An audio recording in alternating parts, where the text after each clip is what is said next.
Great. So we're here at DataCon Africa, and I'm standing here with Dino.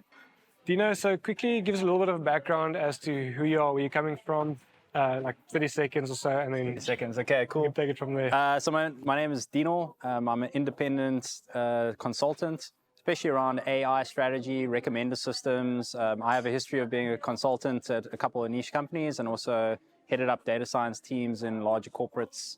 I'm just soaking up the atmosphere here at DataCon. Been hosting a track. I had a presentation with one of my clients, Pepcore, and enjoying my time here.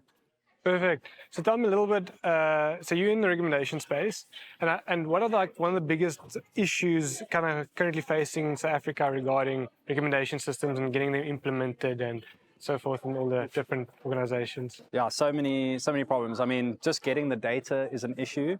It's one of the biggest stumbling blocks is how do we consume all this data to then process it and make recommendations that are relevant to the consumers. So some of the stuff that I've been experimenting at the moment is how do you move away from that paradigm? So I'm not saying there's no space in the market for recommendation systems that rely on huge amounts of past historic data, but there are ways that you can kind of augment your data in a way that you don't need that. So one of the products that I've been working on at the moment is using computer vision for fashion retailers, using that data to make recommendations, which is not dependent on historic data. So that's one of the obstacles. Another obstacle is actually the implementation. I mean, you guys are well aware of the problems of getting AI into production. If it's not in production, it's not adding any value. So that's one of the key things. And with recommendation systems, because there's so many data feeds, there's so many interactions with the customers and execution systems. I mean, just juggling that ball in the air and getting that implemented, that's a huge struggle for a lot of companies, big and small. Oh, brilliant. No, well done. And so you said you're kind of overcoming that with using visual systems or visual kind of machine learning systems to try and gather that data and then.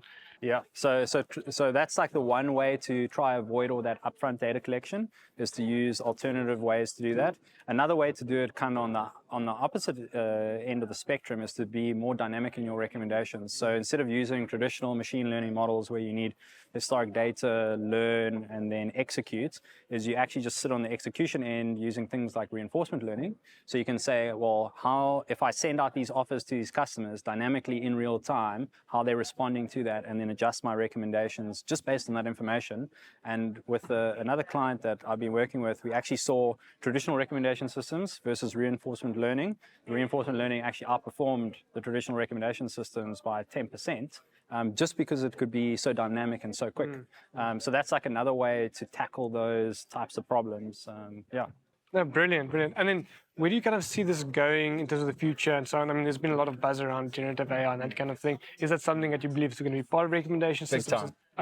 Big time. One of the things that we're experimenting now in a call center environment, there's a lot of messaging that goes out and calls with customers, is how do you hyper-personalize all those communications using generative AI? So traditional stumbling block of recommender systems and personalization is you need to generate a lot of content. So you might need 200 images, 40 different copies, so that when you interact with peer, you can select the best image, the best copy to put together to get you to do a certain action. With generative AI, that's going to become like super hyper-personalized, because now I can generate a specific image for you, which will drive some sort of emotion and behavior, and also augment the copy to kind of specific for you, message. Like what behavior do we want to drive through you, and we can do that now on like a one-to-one level using generative AI. Oh, that's brilliant. I'm excited to see where that goes. Thank you so much for joining us here. Pleasure. Thanks. Good luck there on the stage further today. Thank you. Appreciate it.